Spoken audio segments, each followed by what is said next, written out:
Right, this might be the stupidest GCN video I've ever seen. Now, I thought this would be pretty exciting, to be honest. Mark Cavendish power data, you know, what's it going to be, etc., etc. Unfortunately, I think this video is either faked or there's definitely some dodgy stuff going on, so we'll get into it. Yeah, riders, spectators and commentators have tipped it as one of the hardest starts in modern Tour history. But how hard really was it? Now, Training Peaks have given us the entire data. Right, so this is the data. Now, first of all, we need to look at sort of some obvious things. So the fitness fatigue values are just stupid. Now, I don't know if this is like what this exactly is, because I don't know how they've given the file. But obviously this is not his Training Peaks properly, because no one starts the tour with 48 fatigue. Like, that's impossible. So I don't, that number one, big alarm bells ringing. Second one we've got to talk about is his threshold. So you can see his intensity factor is 0.77, normalized power 270. That gives him a threshold of 350 watts, which again is not that crazy. And then you can see again, like if you divide his average power, which you actually can't see, but he's about 70 kilos, and maybe it's 5 watts per kilo, which is probably about right for Cav, I reckon. I thought it would be higher in reality, but maybe it's not. But yeah, so straight rule, 300 TSS for 5 hours sounds about right. Like, you know, this file seems okay, but you know, there's just, it just doesn't illustrate what it thinks it illustrates. But anyway, we'll keep going. Of Mark Cavendish, stage 2. And let me tell you, it was a brutal one, wasn't it? Yep, and Hank and I are heading out on a quite tough loop here in South Wales, in the UK, to try and recreate some of the efforts needed to survive that brutally tough stage. So here we go with like a half an hour section of 326 normalized. Again, not really that impressive. You know, I don't want to be rude here, but if you look at the watts per kilo, like 3.23 or whatever it is, you know, it's really not that crazy. So I don't really get the mad hype. 5 minutes, 400 watts. It's not crazy. None of these numbers are crazy. And you know why they're not crazy? Because Cav's doing the minimal effort possible to get around. And I don't think this article or this video shows why he's good, which is saving energy. Savage day. Even Mark Renshaw, that's Mark Cavendish's right-hand man, said it was one of the toughest starts to modern day Climbs. Average watts was 206 with a normalised power of 200, and that's a pretty big day. I mean, that's absolutely massive if you ask me. And then rack up a TSS score of 300. They said his threshold was 310. It isn't 310. You can do the calculations. Here's some more B-roll, but we'll get into the video a little bit more. Now, Mark Cavendish averaged 180 watts for that hour, but This is the first hour, 180 average. his normalised power was 200. Again, 250 normalized. Any amateur who's got some talent can do that. Again, not impressive. I know it's stage 2, but like, you just look at these numbers and go, why is Cav good? The Cav's not good because he can do 250 normalized. Cav's good because other people are probably doing 300 normalized and he's saving so much energy. So again, the video kind of misses the point. These aren't impressive numbers, and I know they're trying to like pretend that they are, but anyone who has half a brain knows that this is not impressive numbers.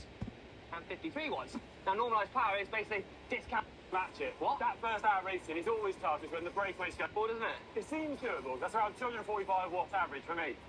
Oh, Only God. time like the present, mate.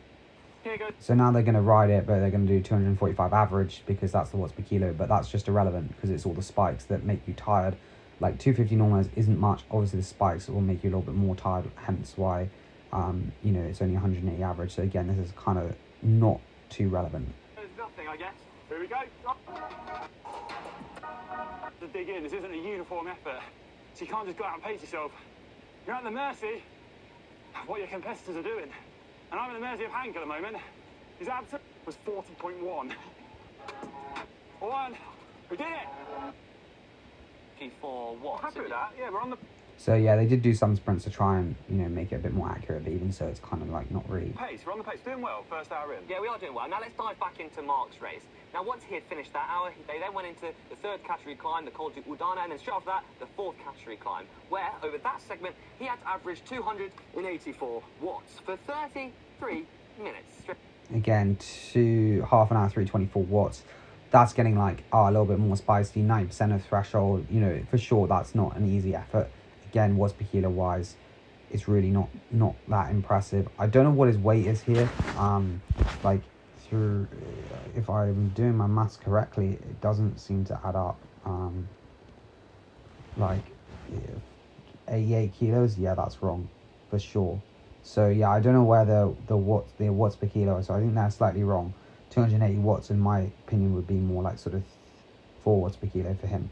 Straight after the hour start. So there's really no let up, is there? The pace is on this stage. But after that comes the real key part for Mark to survive. It's a 50-minute chunk, if you look at the data. And the key part in that is a steep climb. It's 3 steep climbs, but the key one for me is this unclassified climb. 2K long, an average gradient of 6.3%. Come on, Connor. Wait until you hear what he did up here. But it really did cost him. At one point, he had to sit at 384 watts for 5 minutes. Again, it's not that crazy. Watts per kilo wise, 384 watts, sub 6 for sure. You know, maybe like 5.4, 5.8, maybe like, it's just, I know they sound quite impressive, but I just think this whole video is kind of a bit lost on what is the special numbers. In 20 seconds. That's 5.4 watts per kilo. Again, 5.4 for 5 minutes, like anyone can do that. Okay, I know it's tired slightly, but it's not that crazy. This is a key part of any race, and especially in this stage, because it's a bit too early. It was still too high. So 5, and that's when the race. I don't think. But no choice, buddy. Here goes nothing. Key part. Okay, right, here we go. But I assume these GCN boys can do 5.4 for 5. If not, they should probably get a new job, to be honest. Burning. I'm dying. I forgot how savage these efforts are. I've dropped. Can't hold the power. But I'm just pushing on to the end now. See it. Oh, that was actually good at the start. Then it just dropped off after a couple minutes. And then 2 minutes ago, definitely not there. I'm going to go back down and find Hank. Did a bit of mechanical. Just take a look at the numbers and see how it compares. But those efforts are savage. Look how hard they are. In the middle of a stage, at the start. Quite good fun though. In a weird. Really bad mechanical meant that, unfortunately, I missed out that section of the race. But Connor, okay, mate. You did pretty well in that, didn't you? There was a very timely puncture there for you. Yeah, sorry about that. Missing out on the really intense 5-minute effort. Yeah, the one that I'm not good at. Well, I did make it to the top, and I was feeling pretty good. So I averaged 430 watts, 5 minutes.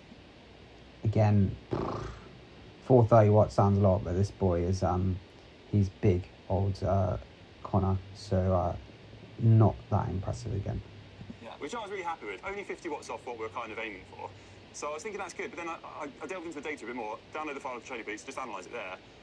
And I think really it was a minute and a half that I held it for, and even then I was a bit off. So I did 465 watts for a minute and a half.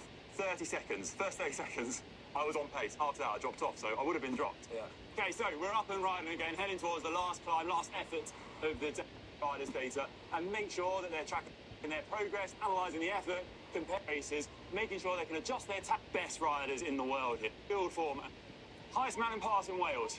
Right, so they could try to replicate the high school. Cavendish just got unshipped from the peloton, so it's a 4.5k climb and 5.8%, and he averaged 354 watts. So this is actually more impressive, I reckon, the high school belt. I reckon these are the most impressive numbers I've seen. Normalized like 350, so like about 5 watts per kilo for 13 minutes-ish. After, you know, the hard effort, this is getting like, yeah, this is actually decent effort, and this is why, like, you know, he can get around the tour. The previous numbers I don't think were as impressive, to be honest. Pace was on there, yeah. After such a hard stage, I think for us as well, we've only done a few of the efforts on that day. Hanging in there on the power. And Gruppetto riding is tough. In the Vuelta. Anyway, the conclusion is they couldn't do 5 watts per kilo for 13 minutes, which is pretty funny, to be honest, because it's really not that difficult. But anyway, so conclusion of the video, I think it's chat. I don't really understand where the power files come. His threshold's wrong. And again, the numbers don't replicate what the skills are. The skills needed to do well in the Tour de France. Mainly a bunch skills. The watts are obviously very important for the climbers, but the sprinters, a lot of people could do those watts, to be honest. And yeah, but not many people could finish a tour because they don't have the skills. But anyway, cheers for watching. Hope you enjoyed this video. I'll see you in the next one.